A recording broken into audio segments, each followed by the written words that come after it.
hidraulikos viena iš priežasčių neveikimo. Vožtuvas, kuris stovi ant siurblio. Parodysiu, kur bėda. Čia nieko sudėtingo nėra. Čia va jau pakliuvo toksai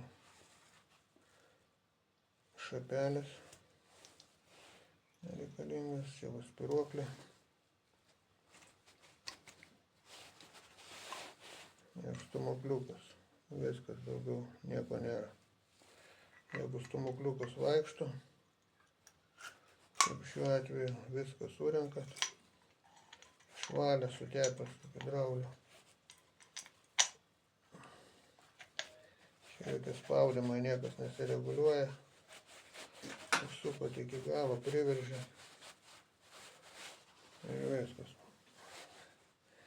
Ir kad neveikimo problema buvo va.